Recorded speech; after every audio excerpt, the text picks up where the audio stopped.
Hello guys, क्या हाल चाल है। आज का जो मैंने पॉडकास्ट किया है वो है पाकिस्तान की बायोनिक इंडस्ट्री के ऊपर, और उसमें मैंने आज इनवाइट किया है अनस नियाज साहब को, जो कि सीईओ हैं बायोनिक्स के। और एक वाहिद कंपनी है पाकिस्तान की जिसने बायोनिक्स में प्रोस्थेटिक आर्म्स एंड लेग्स वगैरह के ऊपर काम किया है, और बहुत ही ज़्यादा कंट्रीब्यूशन है पाकिस्तान की इस इंडस्ट्री में उनका। ग्लोबली उनका प्रोडक्ट जो है वो रिकग्नाइज हो रहा है, कई अवार्ड ले चुके हैं। पाकिस्तान 100 बिजनेसेस बेस्ट बिजनेसेस का उनको अवार्ड भी मिल चुका है, और भी बहुत सारी अचीवमेंट्स हैं, और भी बहुत सारी इन्फॉर्मेशन है जो आपने सुनी नहीं होंगी कि पाकिस्तान में इस लेवल का काम हो रहा है। आई होप कि आप लोग एंजॉय करेंगे इस पॉडकास्ट को, तो ज़रूर देखें।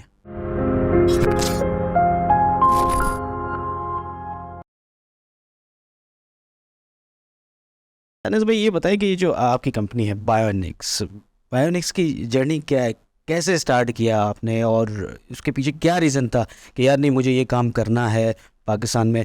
या मतलब मैं देखता हूँ कि बहुत सारे लोग जो है ना इतनी एक्सपर्टीज़ के बाद बाहर ही चले जाते हैं, तो आपकी क्या जर्नी है? सो बेसिकली आपकी बात बिल्कुल ठीक है कि ख़ास इसके पीछे एक मकसद होना चाहिए कि इतना मुश्किल काम पाकिस्तानी जैसे इन्वायरमेंट के अंदर, जहाँ पे आपके पास एक ऐसा स्किल सेट हो जो कि ग्लोबली एक्सेप्टेबल है और हाई डिमांड के अंदर है, तो वो एक बड़ा चैलेंजिंग भी हो जाता है। मोटिवेशन आपको चाहिए होती है, कांस्टेंट मोटिवेशन चाहिए होती है। सो बेसिकली हुआ इस तरह से था कि ज़ैबिस के अंदर हम लोग, मैं और अवेस, हम दोनों साथ थे, और आपके पार्टनर? वहाँ मेरा जो पार्टनर है, को फाउंडर। तो हमने जो है एक कंपनी स्टार्ट की विस्कॉस के नाम से, जिसका मेन मकसद ये था, जब हमने ऑब्जर्व किया कि पाकिस्तान में कोई चीज़ मैन्युफैक्चर नहीं होती या कोई कुछ बनता नहीं है, तो हमने कहा कि चलो कुछ ऐसा बनाया जाए, एक कंपनी बनाई जाए जो कि डिफरेंट इनोवेटर्स को, एंटरप्रेन्योर्स को और उसके साथ साथ कंपनीज को प्रोडक्ट डिज़ाइनिंग एंड डेवलप करने में हेल्प करे। और उसके अंदर हम 3D प्रिंटर्स और लेज़र कटिंग मशीन्स और ये वो डिफरेंट मैन्युफैक्चरिंग प्रोसेस यूज़ करके चीज़ें बना रहे होते थे, डिफरेंट कंपनीज़ के लिए बना रहे होते थे। सो उसी पीरियड के अंदर हमारे पास जो है वो एक फैमिली ने ईमेल की, और उन्होंने कहा कि हमने आपकी कुछ वेबसाइट देखी है कि आप लोग रोबोटिक्स पे भी काम करते हैं, आप लोग प्रोडक्ट डिज़ाइनर्स डेवलपर भी हैं, तो क्यों ना आप लोग, मेरा एक बेटा है मीर बयान बलोच उसका नाम है, 5 साल का, उसके लिए एक प्रोस्थेटिक आर्म बनाए।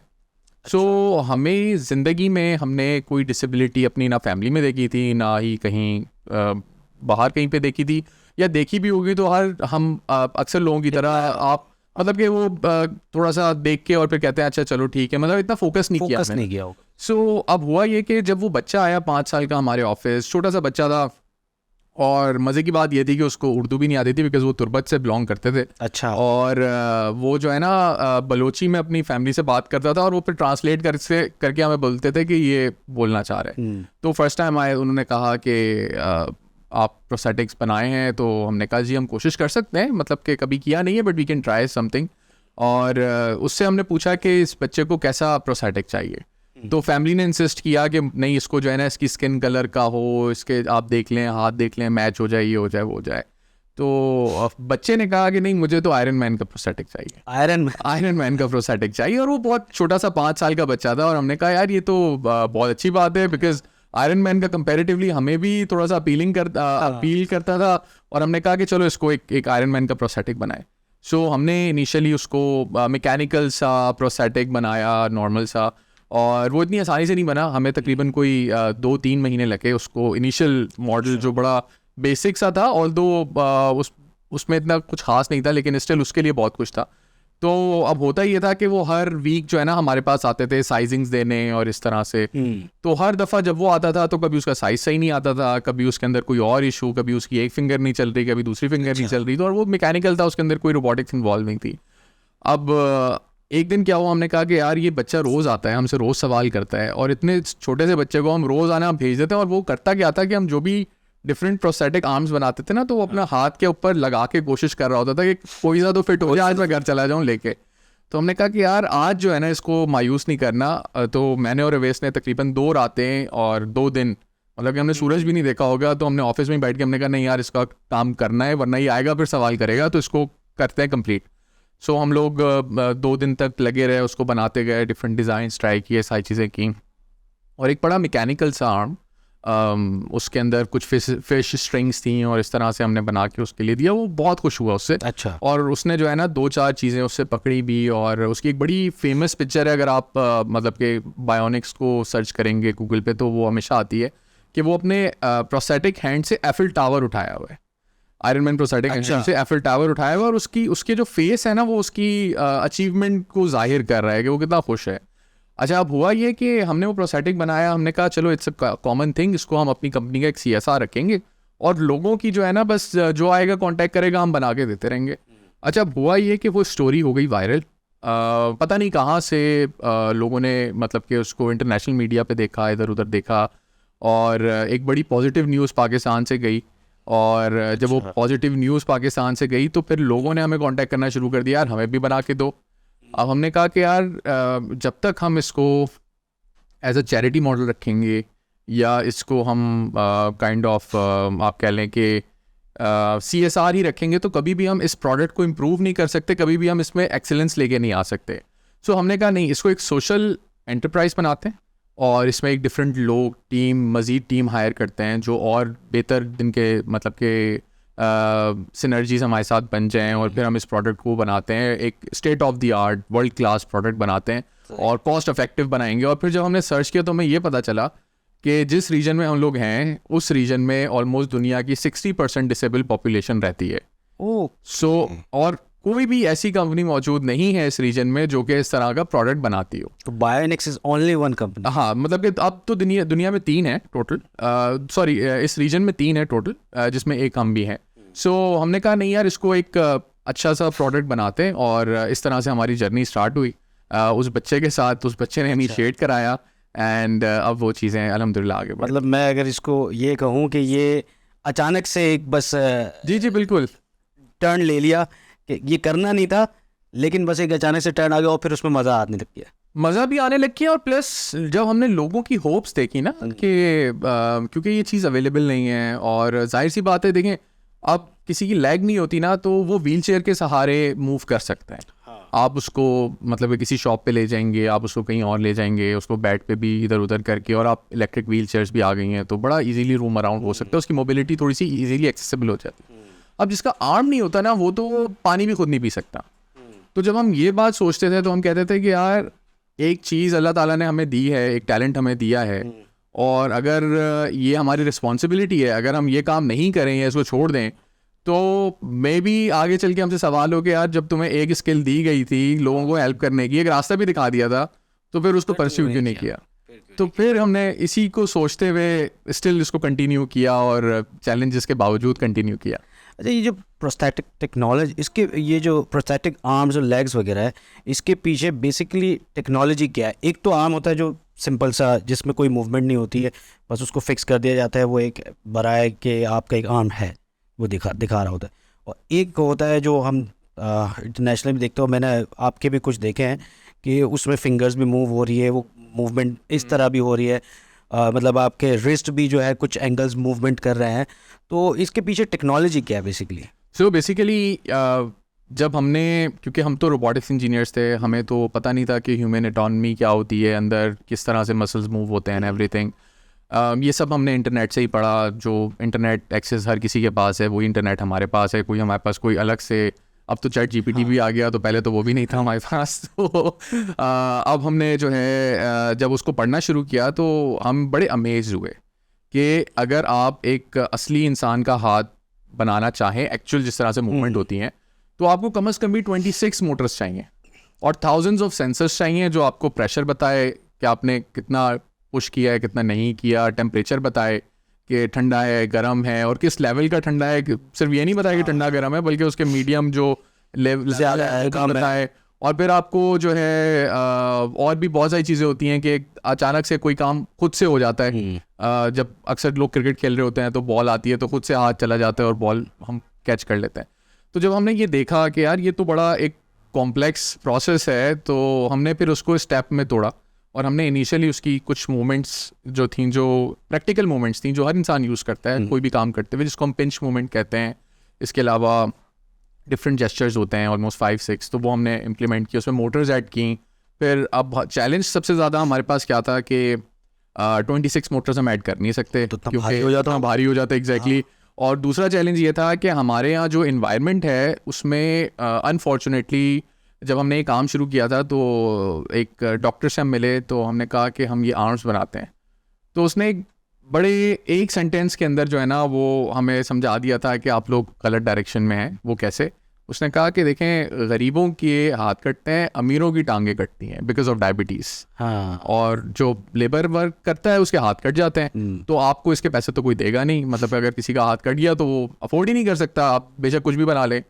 तो हमने कहा नहीं यार, बात तो सही है, लेकिन अगर हम नहीं करेंगे तो कौन करेगा? सो हमने फिर उसको चैलेंज लिया। हमने कहा नहीं यार, इसको कॉस्ट इफेक्टिव बनाना है और इसको ऐसा बनाना है कि हर किसी की रीच में भी हो, और एक इसका ऐसा मॉडल बनाना है कि अगर कोई अफोर्ड नहीं भी कर सके उसको भी हम दे सकें। तो वो अल्हम्दुलिल्लाह एक सक्सेस की लिए हमने उसको लेके चले। और उसके अंदर सेंसर्स जो हमने इम्प्लीमेंट किए वो भी बड़ी एक इंटरेस्टिंग स्टोरी है कि जब हमने इनिशियली उसमें सेंसर्स अपने लगाना शुरू किए, इन बिल्ड सेंसर्स, क्योंकि इंटरनेशनली जितने भी बायोनिक आर्म्स हैं उनका सबसे मेजर प्रॉब्लम ये है कि वो हमारे जैसे इन्वायरमेंट्स में काम नहीं कर सकते, क्योंकि जब आपको स्वेट होता है तो वो मेल फंक्शन कर जाते हैं। हाँ। और वो काम ऐसे करते हैं, बहुत ही सिंपल प्रोसेस है। जिस तरह से मैं अपना हाथ मूव करने का सोचता हूँ तो मेरा ब्रेन एक सिग्नल जनरेट करता है थ्रू माय नर्व एंडिंग्स, और वो नर्व एंडिंग्स जो है मेरे मसल्स को एक्चुएट करता है, और वहाँ से फिर जो है एक डाटा आ रहा होता है वो हमारे सेंसर्स डिटेक्ट करते हैं और मोटर्स को बताते हैं कि ये बंदा फिंगर या आर्म या थंब या जो भी है वो मूव करने की कोशिश कर रहा है।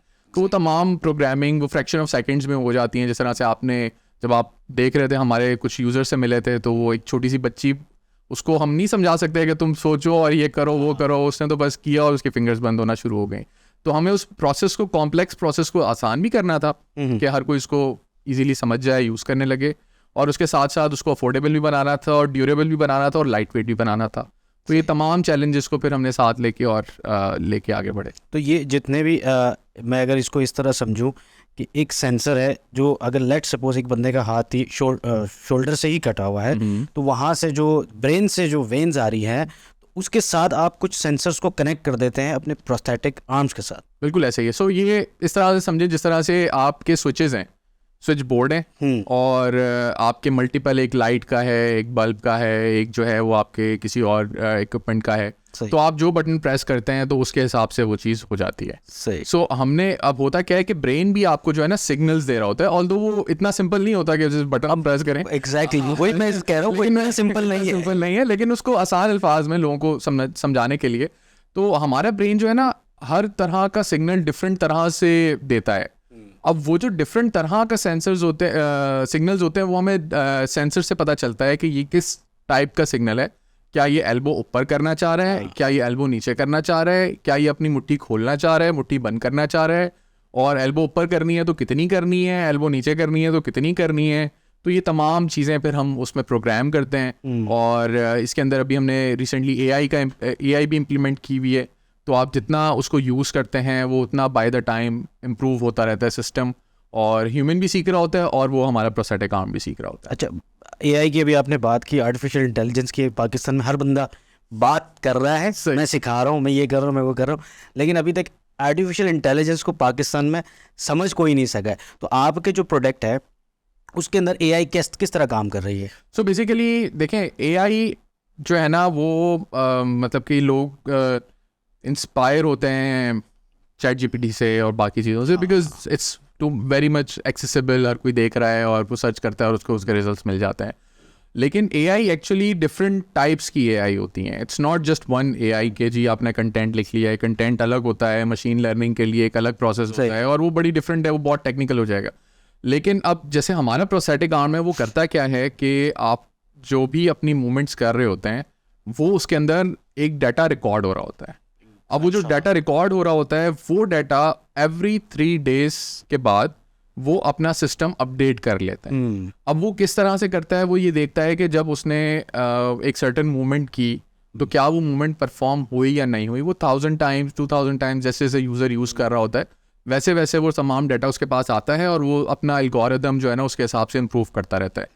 तो इंसान भी सीख रहा होता है कि मैंने ऐसे किया तो ये हुआ, ऐसे किया तो ये हुआ, और उसके साथ साथ हमारा आर्म भी सीख रहा होता है। वो बिल्कुल अगर मैं उसको अब मैं ये समझ गया हूँ कि अगर मैं ये पेन उठा रहा हूँ तो एआई जो है इसको रिकॉर्ड कर लेगा कि इसके ऊपर कितनी फोर्स लग रही है, तो वो नेक्स्ट टाइम जो उतनी ही फोर्स डिलीवर करेगा एग्जैक्टली रिक्वायर्ड हो। जितनी रिक्वायर्ड होगी। और दूसरी चीज़ ये है कि आपने ऐसा क्या सिग्नल दिया जिसकी वजह से आप पेन पकड़ पाए, ओके तो वो उसको फिर इम्प्रूव करता रहेगा विद टाइम, ताकि आप उसमें मज़ीद जो है आपके लिए ईजी हो जाए। तो इट्स लाइक अक्सर आपने, जैसे हमने टर्मिनेटर देखी थी, तो एक पूरा रोबोट था और एक जो था वो मतलब कि पार्शियल रोबोट था, ह्यूमन उसका ब्रेन था और बाकी वो रोबोट था। या रोबोकॉप की एग्जांपल ले लें तो ज़्यादा बेहतर है।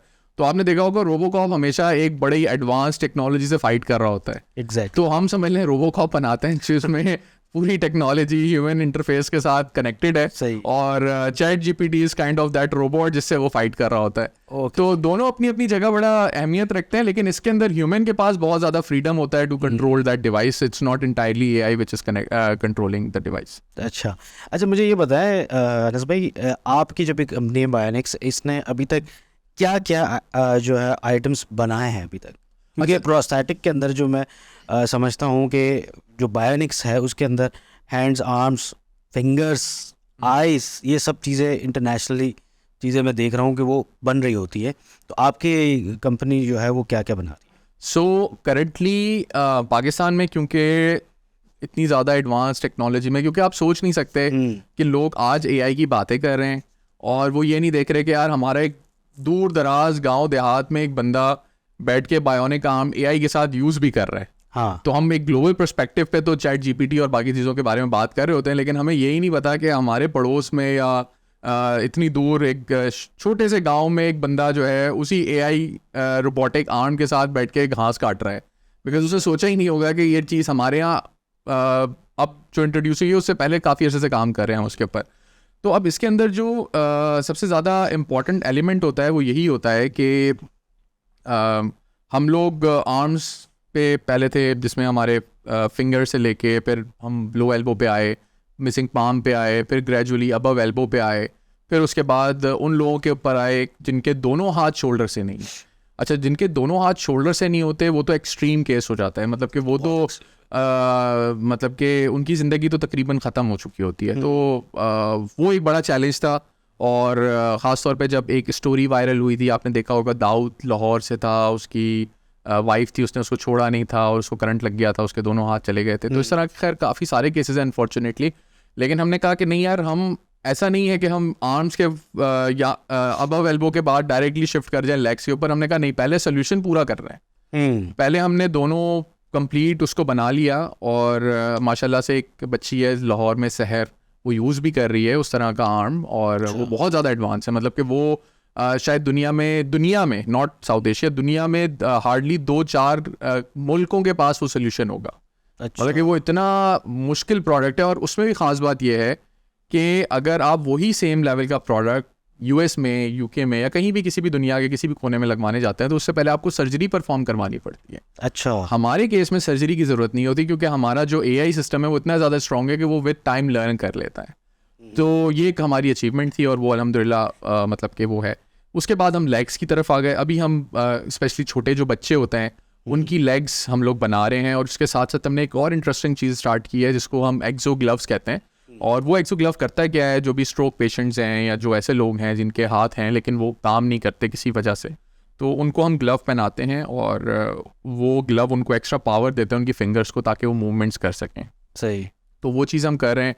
इसके बाद हमारा जो नेक्स्ट टारगेट है वो एक्सो स्केलेटन का है, जो आप पूरा सूट पहन के, कोई बंदा है जो लाइक जिसके पाँव पैरालाइज हो गए हैं, मूव नहीं कर सकता, तो वो आप सूट पहन के उससे वॉक भी कर सकते हैं। अच्छा। तो इस तरह की चीज़ें, मतलब कि ये कोई MIT या कोई जो है आप स्पेस एक्स की बात नहीं कर रहे हैं, हम पाकिस्तान की ही बात कर रहे हैं, कराची की ही बात कर रहे हैं, और ऐसे हालात की ही बात कर रहे हैं जो चीज़ यहाँ पे डेवलप हो रही है। अच्छा, नहीं सही। लेकिन मैं एक चीज़ को बड़ा, आपकी बातें सुन के मुझे शौक हो रहा है कि इतनी बड़ी एक इंडस्ट्री है, मतलब इतना बड़ा काम कर रहे हैं आप। उमूमन इतना बड़ा कोई काम कोई कर नहीं सकता और इतनी डेयरिंग होती नहीं है हमारे लोगों में। जो ज़्यादातर हम सुनते हैं NIT के या किसी यूनिवर्सिटी के स्टूडेंट ने फला गाड़ी बना ली, पानी से चलने वाली गाड़ी, वो बंदे गायब हो जाते हैं, क्योंकि वो एट दी एंड क्या होता है कि वो टेक ओवर हो जाते हैं, बाहर चले जाते हैं। आप माशाल्लाह इधर काम भी कर रहे हैं, चीज़ें कर रहे हैं, थोड़ा सा मतलब आपको नहीं लगता कि यार ये हाईलाइट होना चाहिए था मीडिया पे? और दूसरी चीज़ें तो हम हाईलाइट करते हैं, डांसर्स को बुला लेते हैं, और सोशल मीडिया पे जो नए नए जो अजीबो गरीब इन्फ्लुएंसर्स होते हैं, वो बोलते हैं अपने आप को इन्फ्लुएंसर है, लेकिन मैं उनको नहीं बोलता, उनको बुला लिया जाता है मीडिया पे। तो आपको नहीं लगता कि आपको भी बुला के और इस चीज़ को इंट्रोड्यूस करना चाहिए कि पाकिस्तान में इस लेवल का काम हो रहा है? असल में देखिए, मीडिया तो ऑलवेज सपोर्ट करता है, ऐसी बात नहीं है कि मीडिया ने कभी हमें हाईलाइट नहीं किया, दिखाया नहीं, बल्कि इंटरनेशनल मीडिया ने भी किया, लोकल मीडिया ने भी किया। जैसे डॉचे वेले एक बड़ा एक काइंड ऑफ न्यूज़ एजेंसी है, जर्मन बेस्ड है, उन्होंने इंटरनेशनल लेवल पे 3 दफ़ा हमारी डॉक्यूमेंट्रीज़ बना के डाली। वॉइस ऑफ दीवा है, और पता नहीं कहाँ से, इवन हमारे पास तो चाइनीज़ न्यूज़पेपर में, टर्किश न्यूज़पेपर में, बल्कि एक टाइम तो ऐसा आया था कि वो इतने ज़्यादा इंटरनेशनल आर्टिकल्स आ रहे थे कि मैं अवेश को कहता था कि यार ये देखो, ये यूक्रेन का एक आर्टिकल आया था, तो मैंने उसको टैग किया, देखो ये रशिया ने भी हमारे ऊपर एक आर्टिकल लिखा है, तो वहाँ पे कमेंट आया, it's not Russian, it's Ukraine. तो वो एक same kind of written style है, तो मैं समझा कि शायद वो रशिया का है। लेकिन काफ़ी सारे इंटरनेशनल उसमें हैं। अब प्रॉब्लम क्या है कि हमारी आवाम कंप्लेन तो करती है कि जी इस तरह की चीज़ें हाईलाइट नहीं होती, लेकिन जब आप उनका अपने स्क्रीन स्क्रॉल करेंगे या उनके अपना शेयर हिस्ट्री देखेंगे, तो उन्होंने खुद आज तक ऐसी कोई चीज़ प्रमोट ही नहीं की होगी। अब उन्होंने क्या प्रमोट किया होगा कि कोई डांस कर रहा है, कोई जो है कोई वल्गैरिटी होगी, मतलब कि, और फिर हम कंप्लेन भी कर रहे होते हैं। तो अब सबसे ज़्यादा जो मसला पाकिस्तान का जो हमें नज़र आता है कि हम दूसरों के ऊपर बहुत आसानी से डाल देते हैं कि जी फलाने ने काम नहीं किया, उसने नहीं किया। हमें, अगर हम खुद से अपनी चीज़ें करना शुरू कर दें, अगर उसने नहीं किया इट्स फाइन, वो उसकी मर्जी है, मैं तो करूं। तो जब तक हम खुद से नहीं करेंगे तब तक कोई और किसी और को हम ब्लेम नहीं कर सकते। सही। अच्छा, ये कितने पाकिस्तान के अंदर जो बायोनिक्स है वो कितने % यूज़ हो रहा है इस वक्त? सो अभी पाकिस्तान में काफ़ी सारे लोग हैं जिनको अल्हम्दुलिल्लाह जिनकी ज़िंदगी हम बदल चुके हैं, और हमारे पास इस वक्त 450+ यूज़र्स हैं। सिर्फ पाकिस्तान से नहीं, बल्कि कुछ लोग तो अफगानिस्तान से आके लेके जाते हैं प्रोस्थेटिक, कुछ लोग सऊदी अरब से आके लेके जाते हैं, कुछ दुबई से आके लेके जाते हैं। तो ये एक हमारे लिए एजाज़ की बात है कि डिफरेंट कंट्रीज से लोग आ रहे हैं, एक चीज़ इतनी डेवलप हो गई है और लेके बाहर जा रहे हैं। और सबसे अच्छी चीज़ ये है कि वो हमेशा हमारे साथ कनेक्टेड होते हैं थ्रू आवर बायोनिक ऐप। तो वो भी एक सिलसिला होता है जिसमें हम मॉनिटर कर पा रहे होते हैं कि वाकई वो यूज़ कर रहे हैं या नहीं कर रहे। तो अल्हम्दुलिल्लाह हमारा जो यूजेज का रेशो है दैट इज़ अप्रॉक्सीमेटली 96%। तो और दुनिया में बायोनिक आर्म्स का जो सक्सेस रेशो है वो 45% है। अच्छा। तो हमारा सक्सेस रेशो भी ज़्यादा है क्योंकि वो लाइट वेट और उसमें फंक्शनैलिटी और इजी टू, वो सारी चीज़ें। तो ये एक चीज़ है हमारी। ये एक इंसान की लाइफ पे, क्योंकि ये जाहिर सी बात है, असली हाथ तो हो ही नहीं सकता ना, at the end it's artificial hand. तो ये हाथ या लेग जो भी चीज़ है, तो एक इंसान की लाइफ पे क्या इम्पैक्ट करता है जब आप किसी को लगाते हैं? सो देखें, जब हमारे पास कोई भी आता है बंदा, तो एक जनरली जिस तरह से एक इंसान हमारे पास एंटर होता है हमारे केयर सेंटर के अंदर, तो हम उसको देखते हैं कि उसने चादर डाली हुई होती है जो उसका एरिया एम्पुटेटेड होता है। सही है। हमारा टारगेट ये होता है कि जब ये यहाँ से निकले तो ये चादर हटा के निकले। अच्छा। सही है। तो वो क्योंकि सोसाइटी से इतना छुप रहा होता है कि वो ये कहता है कि सेम फील कर रहा होता है, हालांकि उसकी गलती भी नहीं होती उसकी एम्पुटेशन में। अब क्यों? क्योंकि उसको सिंपैथी नहीं चाहिए होती। हम अब अक्सर देखा होता है, हमें कोई भी इस तरह का बंदा मिलता है ना, तो हम उसके पास जाते हैं और उससे सेम क्वेश्चन पूछते हैं कि जी क्या हुआ, कैसे हुआ, कब हुआ, और करते कुछ नहीं है उसके साथ, ना उसकी कोई हेल्प करते हैं, लेकिन वो 4-5 सवाल पूछ के और हम कहते हैं यार बेचारा बड़ा दुख हुआ और बोल के चले जाते हैं। अब वो घर से नहीं निकलना छोड़ देता है। वो उसको पता होता है कि यार मैं जिस दिन घर से बाहर जाऊंगा ना, तो सब आगे मुझसे यही सवाल करेंगे। मैं कहीं पे भी जाऊंगा, मॉल में जाऊंगा, कोई मुझे जानता हो नहीं जानता हो, उसने आगे मुझसे यही सवाल करना है जिसमें उसने कोई कंट्रीब्यूट भी नहीं करना।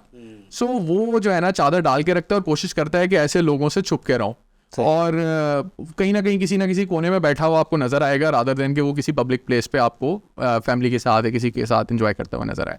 तो हमारा एक बड़ा स्पेसिफिक डिज़ाइन है, वो इस तरह से है कि जब भी कोई भी हमारे पास इस तरह का बेनिफिशरी आता है, तो हमारे पास यूज़र्स, बायोनिक यूज़र्स जो है उनकी काउंसलिंग करते हैं। वो उनको बताते हैं कि वो किस ट्रॉमा में थे और अब वो अपनी ज़िंदगी में क्या कर रहे हैं, फिर डिफरेंट लोगों की स्टोरीज बताते हैं, फिर वो जिस इलाके का होता है उस इलाके के यूज़र के साथ हम उसको कनेक्ट करते हैं, वो उसको मोटिवेट करता है कि जी देखें मैं भी ये कर रहा हूँ तो कोई मसला नहीं है, आपने टेंशन नहीं लेनी, अगर नहीं सीखोगे नहीं चला सकोगे तो मैं सिखा दूंगा।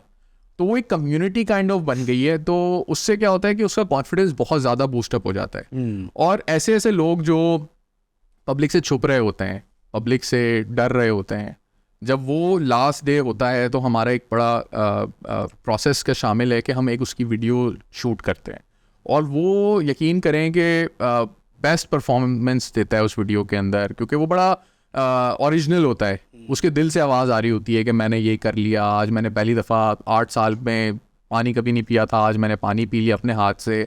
और ये छोटी छोटी चीज़ें हैं, मतलब कि आप सोच भी नहीं सकते कि यार एक बंदा पानी पीते हुए कितना खुश होगा, लेकिन उसके लिए उसको वो टाइम याद आ रहा होता है कि यार एम्पुटेशन से पहले मैं ये काम खुद करता था, आज मैंने खुद ये काम कर लिया। तो एक हमारे लिए बड़ा इमोशनली वो कनेक्शन उनसे बिल्ड हो जाता है और फिर उनको पता होता है कि यार मतलब कि वो लोग हमें पुश कर रहे होते हैं कि इस टेक्नोलॉजी को और इवॉल्व करें और खुदा का वास्ता है कि आप इसको बंद नहीं करिएगा।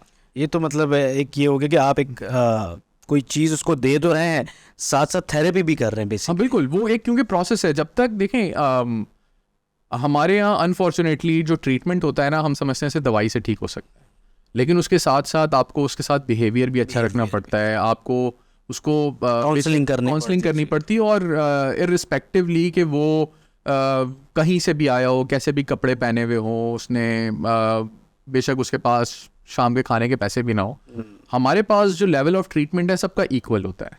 सही। तो वो उसी सोफे पे बैठता है, जिस सोफे पे जिसने पैसे दिए होते हैं वो भी बैठता है, जिसने कहीं और से किसी को डोनेशन मिली होती है वो भी बैठता है, तो दोनों इक्वल होते हैं हमारी नज़र में, हमारे यूज़र सारे एक जैसे होते हैं।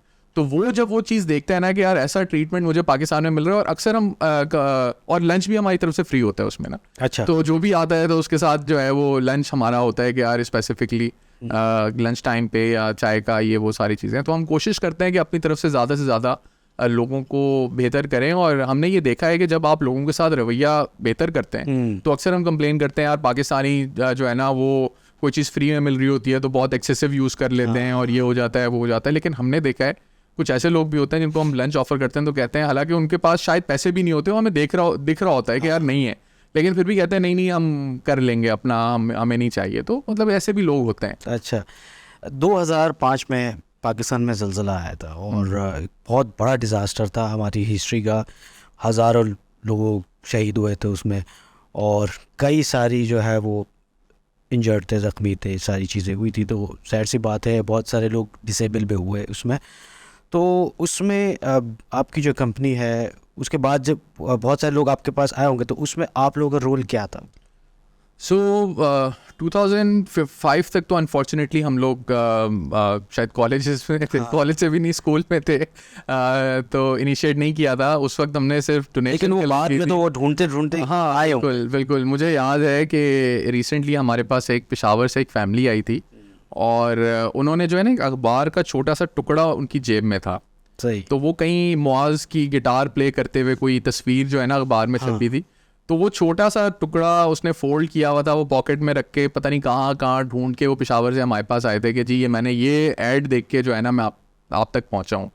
सो इस तरह के लोग हैं जो ढूंढ रहे हैं, क्योंकि ये एक ऐसी चीज़ है जो कि किसी मेडिसिन से ठीक नहीं हो सकती। At the end of the day prosthetic is the last solution जो उनको मिल सकता है, इससे आप कुछ और नहीं कर सकते। लेकिन मसला जब 2005 में हुआ था तो हमारे पास पाकिस्तान में कोई भी ऐसे इदारे नहीं थे जो कि ये लिम्स बना रहे हो।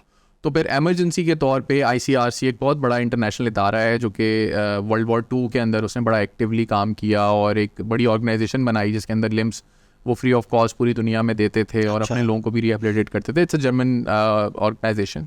और उन्होंने एक पाकिस्तान के अंदर पेशावर के अंदर पीपॉस के नाम से एक इदारा बनाया जहाँ पे लेग्स स्पेशली बनना शुरू हुई और आर्म्स जो थे वो डम प्रोस्थेटिक्स इनिशियल लेवल पे जो उस वक्त था उनके पास वो बनाना शुरू किया। और आहिस्ता आहिस्ता करके उन्होंने बिल्ड तो किया, लेकिन वो एक जो मॉडल था वो काइंड ऑफ 100% चैरिटी मॉडल था। जब हम 100% चैरिटी मॉडल की बात करते हैं ना तो आपकी कोशिश ये होती है कि आप क्वांटिटी पे काम करें, आप क्वालिटी को तो भूल जाएं। तो उसकी वजह से क्या हुआ कि अब वो जितना सपोर्ट कर सकते थे उन्होंने किया, करते थे, लेकिन अभी तक वो इंडस्ट्री, ये जो इंडस्ट्री है वो प्रॉपरली डेवलप नहीं हो पाई अनटिल के जब हम लोग अब आए हैं। तो अब हमने थोड़ा सा पीपल्स जैसे इदारों के साथ कोलैबोरेशन की है। कराची में ISPMR है जो लिम्स बनाते हैं, उनके साथ कोलैबोरेशन की है। अब हम उनको बायोनिक आर्म सप्लाई कर रहे हैं। तो ये एक बड़ी अच्छी बात है कि चलें गवर्नमेंट लेवल पे भी अब ये चीज़ें आना शुरू हो गई हैं। सही। अच्छा, एक चीज़ है जो मुझे अभी तक समझ में नहीं आई और मैं उसको समझना चाह रहा हूँ। वजह यह है, अगर जो अफोर्ड कर सकता है उसकी तो बात मैं नहीं कर रहा। एग्रीकल्चर में भी अक्सर ऐसे इम्पिटेशन हो जाती है कि किसी के मशीन में आ गया है, कुछ हो गया, और वहाँ पे वो तो किसान जो होता है वो तो गरीब बंदा है, वो आपको अप्रोच करता है, फिर आप उसका इलाज करते हैं, तो वो उसको इसके जो एक्सपेंसेस है, क्योंकि एक तो खाली खाली हाथ लगाना नहीं है, उसका एक मेंटेनेंस भी है। जाहिर सी बात है, मोटर्स जब लगी हुई हैं तो उसका मेंटेनेंस है, उसकी सारी चीज़ें, तो वो कैसे अफोर्ड करता है? अच्छा, इसका हमने बड़ा अच्छा सा मॉडल बनाया हुआ है और ये मॉडल हमारा सोशल एंटरप्राइज वाला मॉडल है जो पाकिस्तान में बड़ा नया कॉन्सेप्ट है लेकिन ग्लोबली बहुत ज़्यादा फॉलो होता है। अब उसके अंदर होता ये है कि जो अफोर्ड नहीं कर सकता तो हम उसकी एक डिटेल्स लेते हैं और एक लिस्ट उसकी तैयार करते हैं और उस लिस्ट के अंदर उसका तमाम डाटा होता है, तमाम चीज़ें होती हैं, और वो फिर हम क्या करते हैं कि हम डिफरेंट कंपनीज, कॉरपोरेट्स, उनको कहते हैं कि यार ये इतने लोग हैं जिनको इसकी ज़रूरत है, तो वो उसको फंड कर देते हैं। अच्छा, वो प्रोसेस थोड़ा सा स्लो होता है लेकिन इवेंचुअली उनको वो चीज़ मिल जाती है जिसको वो मतलब कि यूज़ कर सकते हैं। और इसमें हम मतलब कि कोशिश कर रहे हैं कि हम एक इंटरनेशनल लेवल पे भी मतलब कि पाकिस्तान की एक इमेज बेहतर करें। ख़ासतौर पे जैसे टर्की में अभी रिसेंटली ज़लज़ला आया तो अब बड़ा इंसिडेंट है और एम्पुटेशन होने के बाद अब लोगों के हील होना शुरू हो गए हैं। तो समझ लें अब this is the right time कि उनको अब प्रोस्थेटिक्स डिवाइसेस की ज़रूरत पड़ेंगी और लाइफ लॉन्ग पड़ेंगी। तो उसके अंदर हम कोशिश कर रहे हैं कि क्योंकि टर्की के अंदर भी जो सोल्यूशन है वो बहुत ज़्यादा एक्सपेंसिव है और $15,000-20,000 से स्टार्ट होता है, यूजली यूरोपियन मार्केट के करीब है, तो वहीं से प्रोडक्ट्स आते हैं।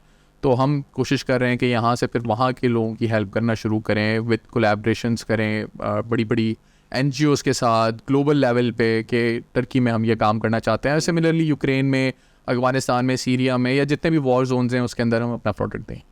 अच्छा अनस भाई, एक चीज़ है जो दिमाग में आती है मेरे, और वो ये है कि it's a research based industry, और आप रिसर्च करते हैं, चीज़ें बनाते हैं, बेसिकली इन्वेंशन करते हैं, ठीक है। तो जब भी कोई ऐसी चीज़ होती है ना, तो गवर्नमेंट का इन्वॉल्वमेंट होती है उसके साथ, उस रिसर्च को फंडिंग की जाती है, क्योंकि वो एट द एंड इस मुल्क के भलाई के लिए काम आती है, ठीक है। हमारे यहाँ पे उल्टा सिस्टम है। हमारे यहाँ पे जब एक लड़का रिसर्च कर लेता है, इंडस्ट्री बना लेता है, और जब वो इस कैपेबल हो जाता है कि उसकी इंडस्ट्री बड़ी होने लगती है, तो गवर्नमेंट आ जाती है, टैक्स तो दो। और टैक्स मैं समझता हूँ उस चीज़ पे होना चाहिए जिस चीज़ पे गवर्नमेंट ने खुद भी हेल्प की हो इस इंडस्ट्री को ऊपर लेकर आने में, क्योंकि वो रिसर्च बेस अगर वो इंडस्ट्री है तो चले कोई बाहर से चीज़ इंपोर्ट कर लिए, ट्रेड कर लिया, वो अलग चीज़ है, बट आप एक इन्वेंशन कर रहे हैं, तो यहाँ पे गवर्नमेंट क्या कर रही है? सो बेसिकली देखें, आपकी बात बिल्कुल ठीक है, लेकिन मैं इसको थोड़ा सा एडिशन करता हूँ। टैक्सेस के हवाले से बात हुई है तो बायोनिक आर्म स्टिल एक गवर्नमेंट की पॉलिसीज़ के हिसाब से लग्जरी है और इस पर 29% अप्रॉक्सीमेटली टैक्स। ये लग्जरी है? ये लग्जरी है unfortunately, although it's a necessity. उसके अलावा अगर हम बात करते हैं रिसर्च ग्रांट्स की और इन चीज़ों की, तो देखें ग्लोबली कोई भी स्टार्टअप या कोई भी कंपनी इस तरह का काम कर रही होती है, ज़रूरी नहीं होता कि वो एक छोटी कंपनी है या बड़ी कंपनी है, उसको फंडिंग की एक्सेसिबिलिटी होती है। क्योंकि at the end of the day आज वो अच्छा काम करेंगे, ग्रो करेंगे, तो वो एक्सपोर्ट करेंगे और उससे मतलब कि हमारा एक्सचेंज जो है इकोनॉमी को बूस्ट करेगा, बिल्कुल बूस्ट करेगा। और ना सिर्फ बूस्ट करेगा बल्कि एक आपका एक सोशल इम्पैक्ट भी दुनिया की तरफ क्रिएट करेगा। तो मतलब कि अनफॉर्चुनेटली ख़ासतौर पे कराची की अगर डायनेमिक्स में हम बात करें तो यहाँ पे थोड़ा सा चैलेंज हो जाता है फंडिंग को एक्सेस करना। वेरएल्स अगर आप पंजाब साइड पे, इस्लामाबाद साइड पे हो तो वहाँ पे क्योंकि गवर्नमेंट सोर्स ऑफ फंडिंग वहाँ पे थोड़ा सा ईजी टू एक्सेस है, तो वहाँ पे अनफॉर्चुनेटली अक्सर हम स्टार्टअप कल्चर में कहते हैं कि अगर कोई बंदा इस्लामाबाद में हो और वो कुएं में पत्थर डालना शुरू करते हैं और बोले कि 10 साल बाद ये कुआं जो है ना पत्थरों से भर जाएगा, तो उसको फंडिंग मिल जाती है। वेरएल्स अगर आप कराची में हो या कैपिटल से दूर हो तो आप कुछ भी कर लें तो आपका एक बड़ा चैलेंजिंग होता है आपको फंडिंग का एक्सेस करना। लेकिन वो बड़ा अनफॉर्चुनेट है। अगर हम अपनी इंडस्ट्री की बात करें तो एक कंपनी है यूके बेस्ड, उसको जो है समझ लें कि जब उन्होंने अपना इनिशिएट किया था तो उनको ऑलमोस्ट NHS से 8.1 मिलियन डॉलर्स जो है ना वो फंडिंग दी गई थी to actually develop the whole device and everything और वो सारी चीज़ें। और उनका वर्ल्ड रिकॉर्ड भी है कि दुनिया में 8 ईयर्स के बच्चों को बायोनिक आर्म लगाते हैं, जो कि हमने विदाउट फंडिंग ब्रेक किया था।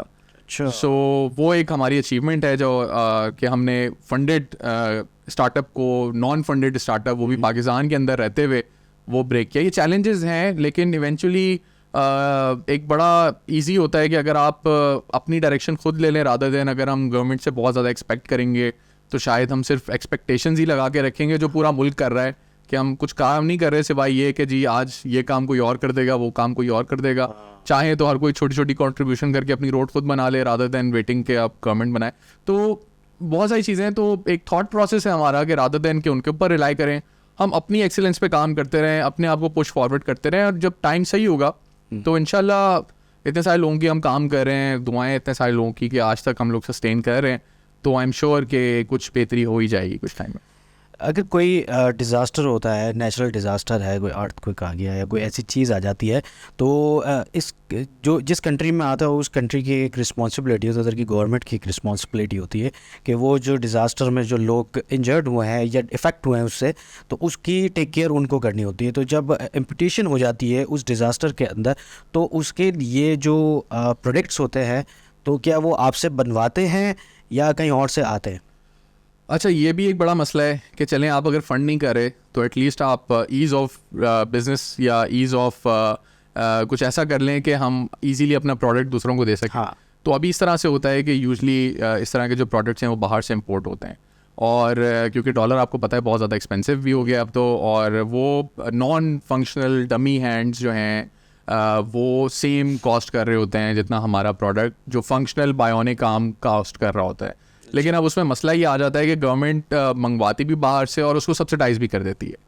तो हम ये नहीं कहते कि हमें सब्सिडी दें, हम कहते हैं आप सब्सिडी ही ख़त्म कर दें, ताकि हम एक्चुअली आपका लेवल ऑफ कंपटीशन इक्वल हो जाए, और जब हमारी ऑब्वियसली क्वालिटी ज़्यादा बेहतर है तो, और जब कॉस्ट में डिफरेंस ना होने के बराबर होगा तो हर किसी की प्रेफरेंस होगी कि एडवांस टेक्नोलॉजी की चीज़ ली जाए। अच्छा, अभी इसको वो जो बात थी ना, वो जो हमारी इंडिया वाली कंपनी वाली, उसके ऊपर डिस्कस करते हैं। श्योर। तो मैं इसलिए मैंने ये सवाल किया था कि उसको वहीं से कनेक्ट करते थे।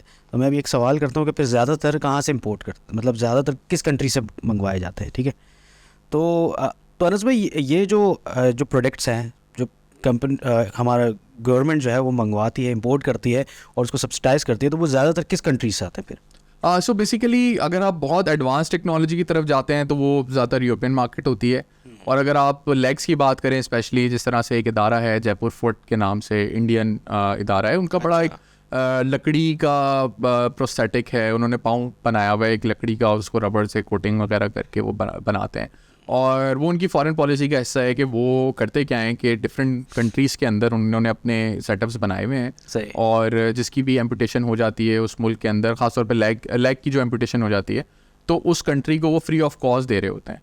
तो ये इंडियन मतलब के इदारे, और पाकिस्तान में आप हैरान होंगे कि इन्होंने तकरीबन कोई 20 से 30 हज़ार लोगों को लेग्स अब तक लगा चुके हैं, और ये जब जल्जला आया था तब भी लगा चुके हैं, उसके बाद भी कर रहे हैं, हमारी वॉर के बाद भी उन्होंने ही एम्पुटेशन हमने उनके साथ की थी। हाँ, तो वो भी जो है ना हमें ही लेग्स जो है ना बना के दे रहे हैं, हमारी टांगे काटी, हमें दूसरी टांगे। तो ये ऐसे ही सिलसिला है। और सबसे ज़्यादा जो चैलेंजिंग है वो ये है कि जब भी उनका प्राइम मिनिस्टर या फॉरेन मिनिस्टर कभी भी उस कंट्री जाता है तो बताता है कि हमने इतने लोगों को जो है आपके रिहेबिलिटेट किया है और इतने लोगों को हमने आपको सर्विस दी है। सो क्योंकि वो एक सोशल इम्पैक्ट है, और वो आगे की एक फॉरेन पॉलिसी के हिसाब से सोचते हैं कि जी हमने एक रिलेशन बनाना है, इन सारी चीज़ें। तो हम पाकिस्तान में आर्म्स अभी फ़िलहाल नहीं है, जैसे वो जो इदारा है उनके जो CEO हैं DR मेहता, तो वो जब आए थे कराची आए हुए थे विजिट पे, क्योंकि उनका भी एक इधर जहाँ पे सेंटर है उन्होंने खोला हुआ है, तो उनसे हमारी मुलाकात हुई थी। तो जब उनको हमने बताया कि हम प्रोस्थेटिक आर्म्स वगैरह बनाते हैं तो बड़ा फैसिनेट हुए कि यार ये तो बड़ा अच्छी चीज़ है, क्योंकि वो प्रोस्थेटिक आर्म्स के ऊपर रिसर्च कर रहे हैं MIT के अंदर, और मिलिंडा फाउंडेशन से फंडेड हैं और टाटा से फंडेड है, उनकी रिसर्च फंडेड है। लेकिन अभी तक उनका ब्रेक थ्रू नहीं हो पाया अनफॉर्चुनेटली। और ये बात कर रहा हूँ मैं 4 साल पहले की। फिर उसके बाद जो है उन्होंने हमें कहा कि यार आप लोग अगर पाकिस्तान से इंडिया आके हमें सिखा दें कि किस तरह से ये बायोनिक आर्म्स बनते हैं, तो ये है क्योंकि हम भी आप लोगों को लेग्स देते हैं तो आप हमें आर्म्स भी सिखा दें। तो हमने कहा देखें हम तो रेडी हैं, लेकिन अनफॉर्चुनेटली हम लोग ये जो आपस में लड़ाई है ना उसकी वजह से हम इंसानियत को बाद में देख रहे होते हैं और ये देख रहे होते हैं कल को अगर हम वहाँ जाके लोगों को सिखा दें या बना के देने भी लग जाएं तो ऐसा ना हो कि हमारा यहाँ वाला ही काम जो है ना वो बंद हो जाए। तो कुछ चैलेंजेस होते हैं जिसकी वजह से हम नहीं कर पाए, ऑल्दो वी बिलीव के सारे इंसान एक जैसे होते हैं और हर ख़ास तौर पे आप एम्पुटेशन वाले जो लोग होते हैं उनके लिए तो जितनी हेल्प कर सकते हैं दुनिया के, वो कोई भी हो किसी मज़हब से ताल्लुक़ रखते हो, लेकिन आपको एटलीस्ट जो चीज़ आपके पास है बना दी है आपने तो वो दूसरों को भी देनी चाहिए, डिलीवर होनी चाहिए।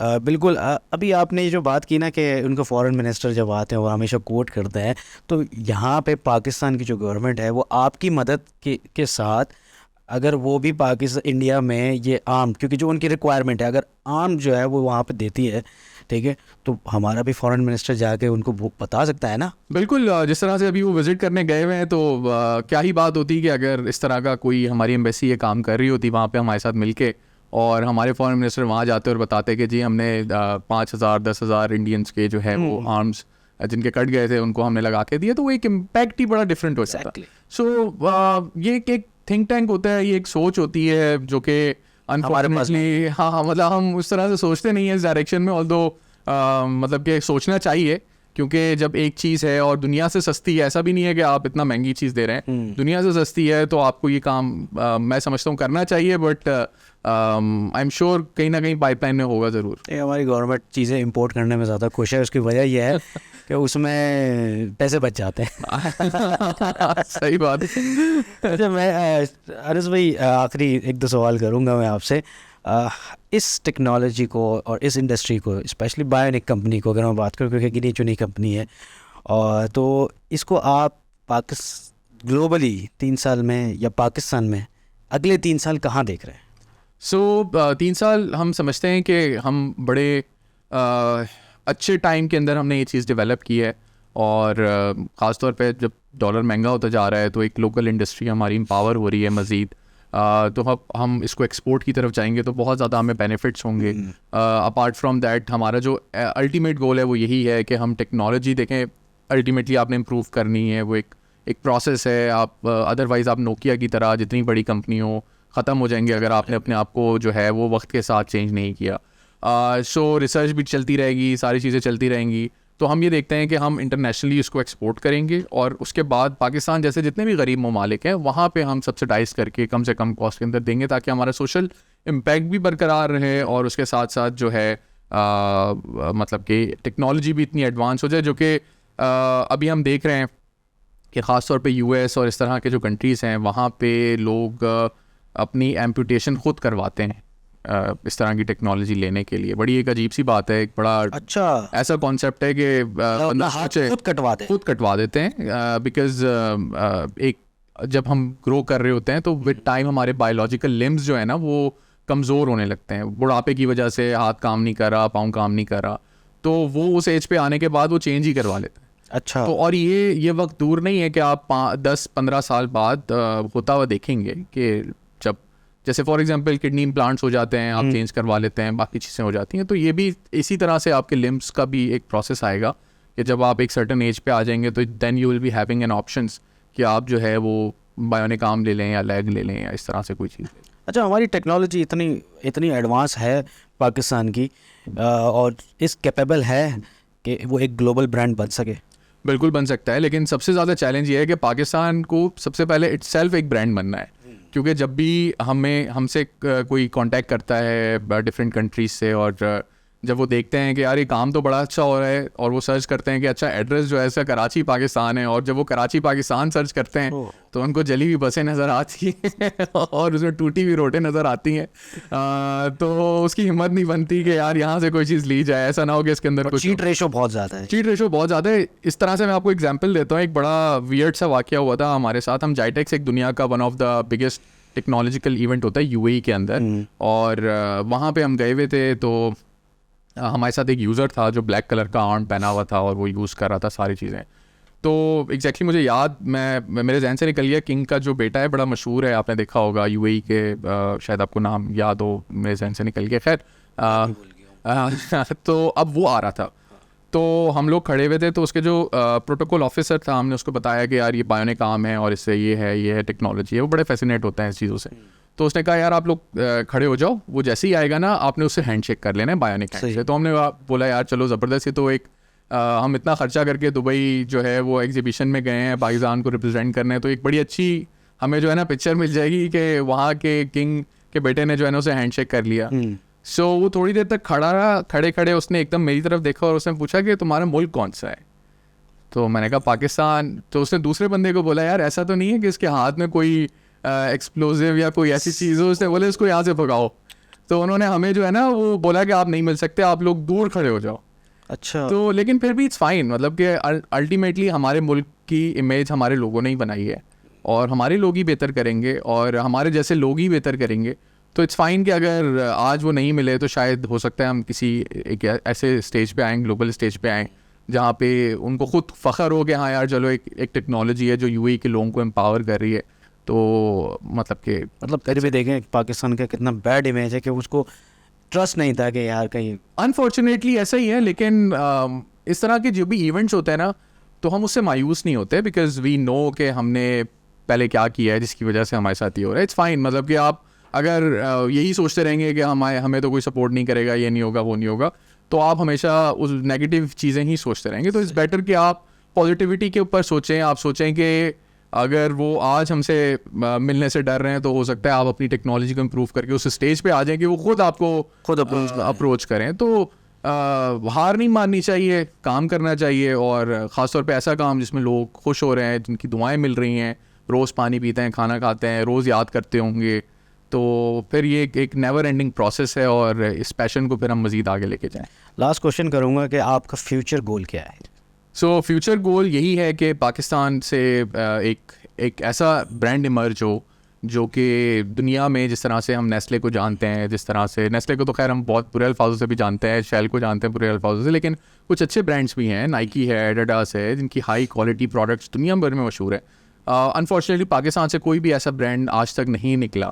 तो हम चाहते हैं कि हम एक ऐसा ब्रांड बनाएं जो कि ग्लोबल स्केल पे पाकिस्तान को रिप्रेजेंट करे और लोगों को खुशी हो कि हाँ यार ये चीज़ यहाँ से बग़ैर किसी सपोर्ट के, और सिर्फ गवर्नमेंट ने नहीं, हमने भी सपोर्ट नहीं किया, कुछ शेयर भी नहीं किया इनका, फिर भी जाके ये जो है ना आगे निकल गए।